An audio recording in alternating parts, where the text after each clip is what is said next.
बिस्मिल्लाहिर्रहमानिर्रहीम अस्सलाम वालेकुम। अच्छा, हमने लास्ट क्लास में डिस्कस किया था कि अब्सलूट कन्वर्जेंस क्या होती है, कंडीशनल कन्वर्जेंस क्या होती है और डाइवर्जेंस क्या होती है। और दो तीन क्वेश्चंस भी हमने ट्राई किए थे जिसमें हमने अब्सलूट कन्वर्जेंस या कंडीशनल कन्वर्जेंस को एग्जामिन किया था। आज हम इसको आगे लेकर चलते हैं। पहले हमने रेशो और रूट टेस्ट यूज़ किए थे। आज हम इस क्वेश्चन पे लिमिट कंपैरिजन टेस्ट यूज़ करेंगे। तो एक दफ़ा ये अब आपके पास -1 की पावर n, ये इस बात को इंडिकेट करती है कि ये जो सीरीज़ है ये अल्टरनेटिंग टर्म्स सीरीज़ है। तो अल्टरनेटिंग टर्म सीरीज़ जो होती हैं उनमें आपको एक बात जहन में रखनी है कि इसकी दो तरह की कन्वर्जेंस हम चेक करते हैं। एक जनरल कन्वर्जेंस, वो क्या होता है, आप लिमिट जो अल्टरनेटिंग सीरीज टेस्ट होता है वो अप्लाई करके स्ट्रेट अवे कह देते हैं कि आइदर ये सीरीज कन्वर्ज करती है या कि डाइवर्ज करती है।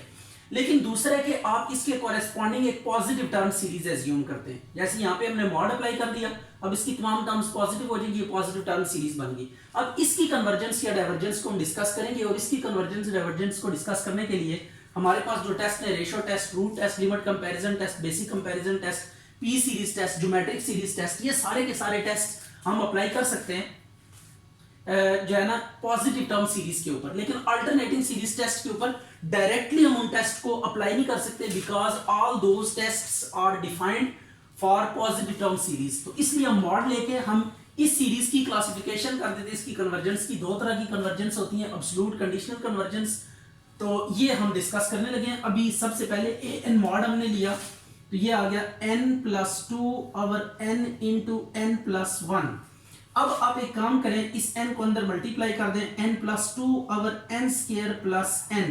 आपको मैंने बताया था कि जब भी कोई अलजेब्रिक फ्रैक्शन में टर्म आ जाए, nth टर्म आ जाए किसी सीरीज की, यानी n या n की पावर्स ऊपर नीचे डिवाइड हो रही हो या लॉगरिथमिक टर्म्स आप देखें, तो आप क्या कर लिया करें कि उसमें आप लिमिट कंपैरिजन टेस्ट यूज करेंगे। तो अब यहाँ पे हम क्या करेंगे, लिमिट कंपैरिजन टेस्ट की मदद से इसकी कन्वर्जेंस को एग्जामिन करेंगे।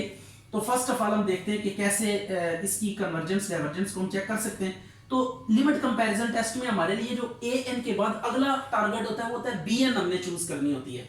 यहाँ पे बी एन कैसे चूज करेंगे इसको देख लें जरा। बी एन चूज करने के लिए आप इस फ्रैक्शन में ऊपर n की सबसे बड़ी पावर डिवाइडेड बाय नीचे n की सबसे बड़ी पावर, इन दोनों की आप रेशो ले लेंगे तो आपके पास क्या आ जाएगा, बी एन आ जाएगा 1/n।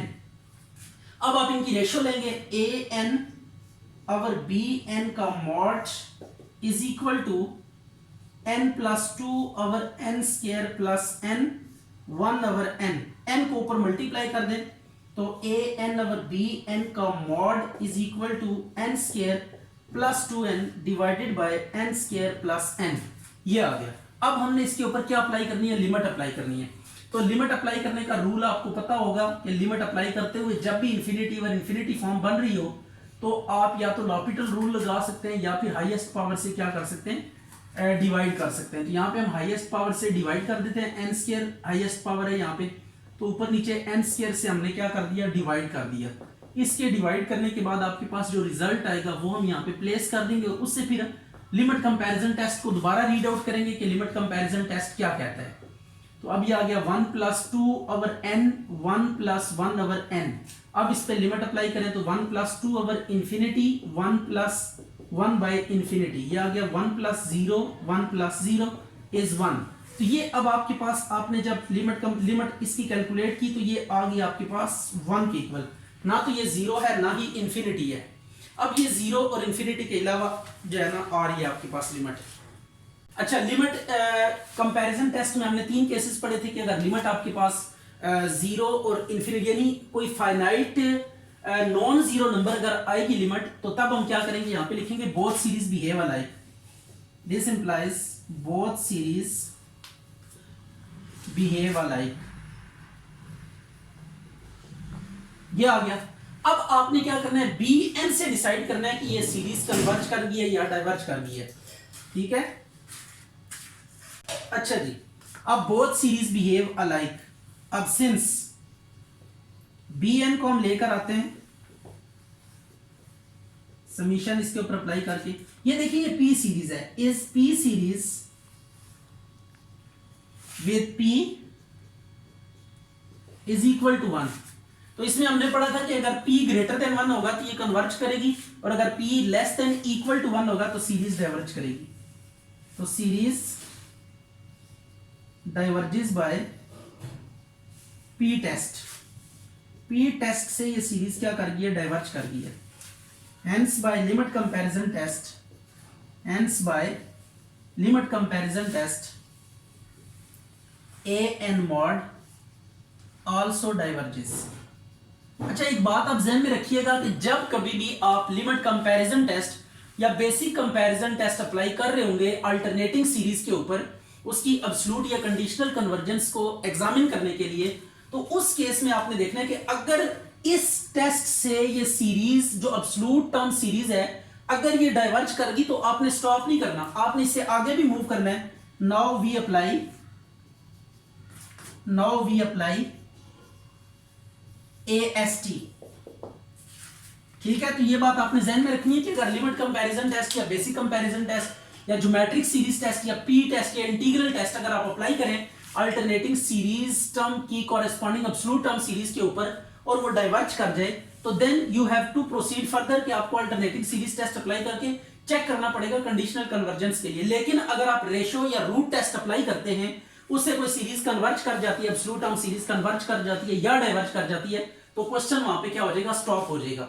ठीक है। फिर एक बात सुन लें कि अगर मैं यहाँ पे रेशो या रूट टेस्ट लगाता और उससे ये सीरीज डाइवर्ज कर जाती तो देन क्वेश्चन खत्म हो गया था।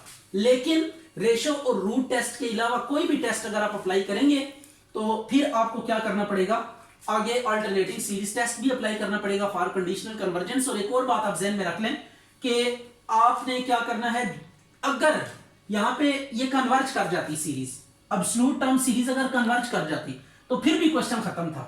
तो आपने ये बात याद रखनी, कंडीशनल कन्वर्जेंस और डाइवर्जेंस के लिए आपने ये बात ध्यान में रखनी कि अगर तो कोई सीरीज की एब्सोल्यूट टर्म सीरीज कन्वर्ज कर जाए तो देन आप एब्सोल्यूटली कन्वर्ज करके क्वेश्चन को क्या कर देंगे, तमाम कर देंगे। लेकिन अगर डाइवर्ज कर रही है तो फिर हमें देखना पड़ेगा कि किस टेस्ट से डाइवर्ज कर रही है। अगर आपके पास ये रेशो और रूट के अलावा किसी टेस्ट से डाइवर्ज कर रही है तो देन आपको क्या करना पड़ेगा, अल्टरनेटिंग सीरीज टेस्ट भी अप्लाई करना पड़ेगा।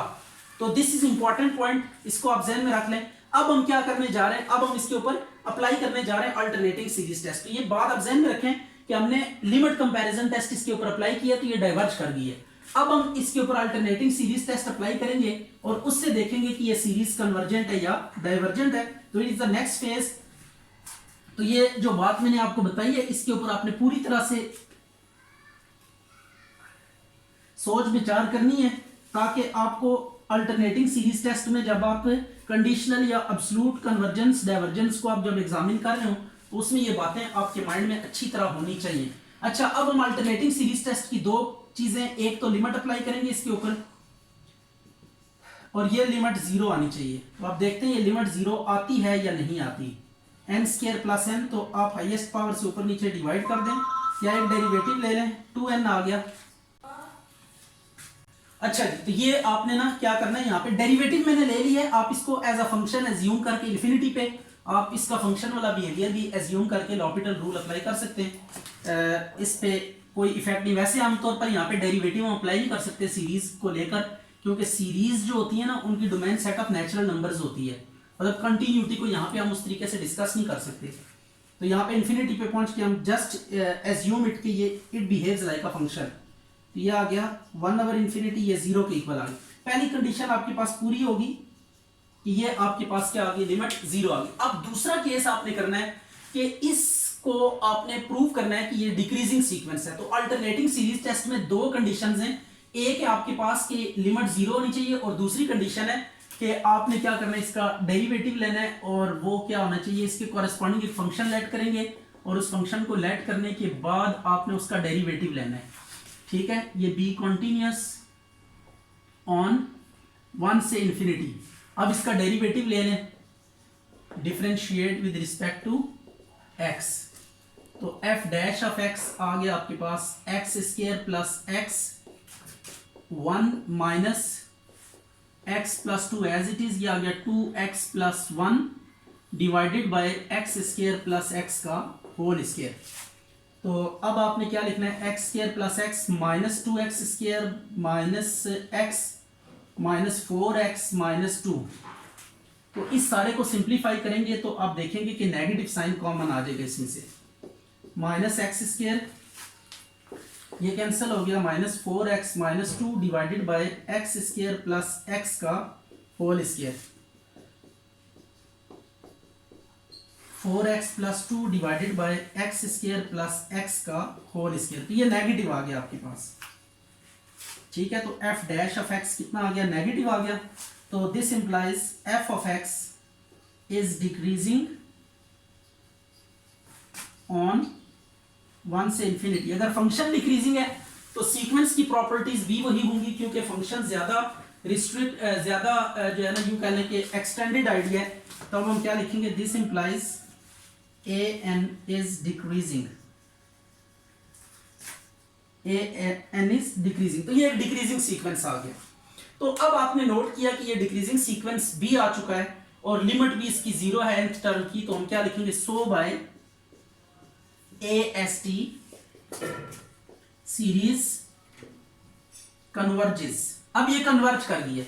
तो इसी सीरीज पे जब हमने लिमिट कंपैरिजन टेस्ट लगाया था इसकी एब्सोल्यूट टर्म सीरीज के ऊपर, तो वो आपके पास डाइवर्जेंट आई थी, और जब अल्टरनेटिंग सीरीज टेस्ट अप्लाई किया तो ये कन्वर्ज कर गई। तो जब अगर लिमिट कंपैरिजन टेस्ट आप अप्लाई करें और कोई सीरीज क्या कर जाए, डाइवर्ज कर जाए, और अल्टरनेटिंग सीरीज टेस्ट से वही सीरीज कन्वर्ज कर जाए, तो हम क्या कहते हैं, this implies given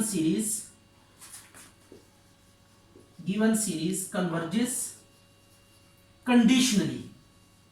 this is conditional convergence, conditionally converges conditionally. इसमें हमने क्या करना है, मल्टीप्लाई कर देना है इसको, 2n square plus 10n plus n plus 5। तो n square 2n square plus 11n plus 5, यह आ गया an मॉड। अब bn हमने लेट करना है, यहाँ पे भी अलजेब्रिक फ्रैक्शन है आपके पास, n या n की पावर्स हैं, तो लिमिट कंपैरिजन टेस्ट ही यूज करेंगे। Let bn is equal to ऊपर n की सबसे बड़ी पावर नीचे n की सबसे बड़ी पावर, तो bn मॉड कितना आ जाएगा, 1 के इक्वल आ जाएगा। अब इनकी रेशो लेनी है और रेशो लेके लिमिट अप्लाई करनी है, an मॉड और bn मॉड, इसकी मैं साथ ही लिमिट भी अप्लाई कर देता हूँ। Limit n approaches to infinity n square over 2n square plus 11n plus 5, तो ये आंसर 1/2 आ जाएगा। तो इससे भी हम क्या लिखेंगे, बोथ सीरीज बिहेव अलाइक, क्योंकि ये 0 और इंफिनिटी के अलावा आ रहा है। अब हम bn वाली सीरीज को देखेंगे कि वो क्या है। Since bn mod is equal to, ये 1 है, तो 1 एक कांस्टेंट नंबर है, numbers are always treated as constant, ये कांस्टेंट टर्म सीरीज है। Diverges being constant term series, ये कांस्टेंट टर्म सीरीज होने की वजह से क्या कर गई है, डाइवर्ज कर गई है। तो अब so by limit comparison test an mod also diverges, तो an mod भी क्या कर गई है, डाइवर्ज कर गई है। तो अब हम क्या करेंगे, लिमिट कंपैरिजन टेस्ट से सीरीज डाइवर्ज कर गई है, तो now we apply alternating series test.